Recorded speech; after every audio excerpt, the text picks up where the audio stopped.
أهلا وسهلا. Right now I want to talk about hollow verbs in derived Arabic verb patterns.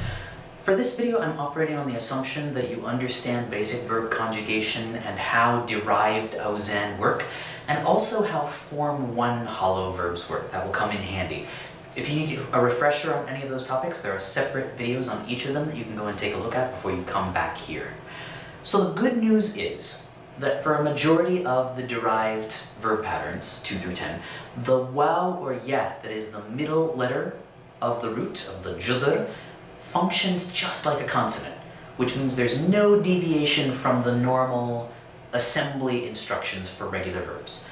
For forms 2, 3, 5, 6, and 9, that's exactly what you see here. I've taken an example for each form and put them in there, and as you can see, we have a waw or a ya, I guess just one ya, but they're occupying the place that any other consonant would, and they're functioning exactly like any consonant would.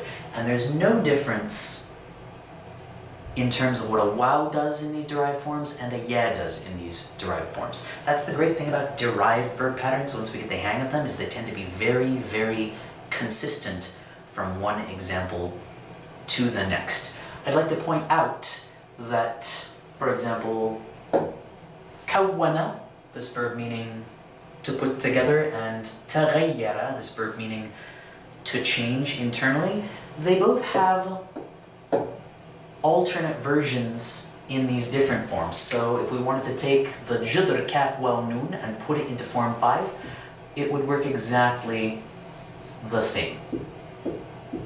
Takawwana. We would keep our waw, because the waw is the real letter of the judr. Or, for example, if we wanted to talk about ghayyara, a more transitive kind of change, we could put it into form 2 and it would look like this. Ghayyara. Same down the line with these 5 examples. No need to worry about letters shifting or morphing. Sort of a break from the normal things we can expect from hollow verbs. Now, where things get a little different is with these remaining forms, 2, 7, 8, and 10. Each of them has a couple of idiosyncrasies that it's worth paying attention to. The first thing that's different is also true for Form 1 hollow verbs. In all of the first and second person past tense conjugations, we're going to drop the middle letter of the judr. So if you think of kana, a verb you probably know, you know that if you're conjugating it for first person singular, you drop that vowel and you wind up with kuntu.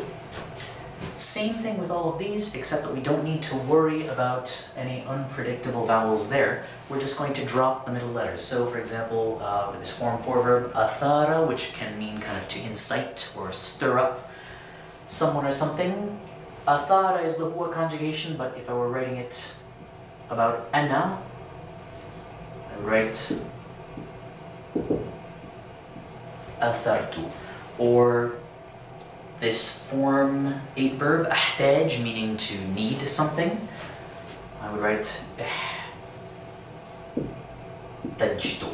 So we're dropping that alif, that is the letter of the judr, the middle letter, and this is what we wind up with. Another difference is that in forms 4 and 10, that middle vowel, whether it's actually a waw or a ya in its Form 1 pattern in any conjugation, is going to bend to the will of the derived form, as it were. And it's always going to follow a certain very regular pattern. In the third person past, that vowel is always going to be alif, if it's there, unless it disappears under the circumstances we just described. And in the present tense, it's always going to be a ya in form 4 or 10. That's just how things work. And you can think of it again as these vowels, the short vowels, kind of inflicting themselves, if you will, on that middle vowel. So the middle vowel here in athara, that judr, is actually th wow, ra. But the wow is not something that we're ever going to see in this pattern because of the influence of the pattern upon it. And another little idiosyncrasy that you might notice is that in the masdar, we always add a ta marbuta to the end. That's true all the way down the line with any hollow verb in form 4 or form 10. We're always going to put a ta marbuta at the end of the masdar. 7 and 8 also kind of share the same differences, so to speak. As with 4 and 10, we're going to have an alif in the past tense if we have it. And it's always going to be an alif, no matter what the actual letter of the judr is. And, in contrast to 4 and 10, in present tense, with 7 and 8, it's going to stay an alif. Actually, for any conjugation in the present tense of a hollow verb in form 7 or form 8, we're going to have that alif. The waw or the ya of the judr is just going to look like an alif in the present tense. And finally, in the masdar, it's going to be represented as a ya. You can see that we've added a ya here. Remember that vowels, waw, ya, alif, even hamza, are like chameleons in Arabic. They can shift and change, and so it's up to us to know when to be able to predict these things. So the good news is, in 7 or 8, a hollow verb, masdar is always going to have that ya as a representative, if you will, of the letter that makes it hollow. So, to take another example, احتاج, يحتاج, the judr is actually ha, waw, jim. Even though we never see a waw in there, the waw is present, is kind of in a latent form. If we wanted instead to use the judr kha, ya, ra, we would follow the same template exactly, which means that we would only ever see that ya in the masdar. So the past tense for huwa would be ikhtara, just like ihtaja. We retain that alif, and in the present tense it would also be yakhtar with an alif, same deal. And then finally, if we were talking about choosing, ikhtara means to choose, I guess I didn't mention that yet, we would have al-ikhtiyar, where once again, that ya of the judr becomes its true form once more, just by dint of circumstance, just because that's the pattern.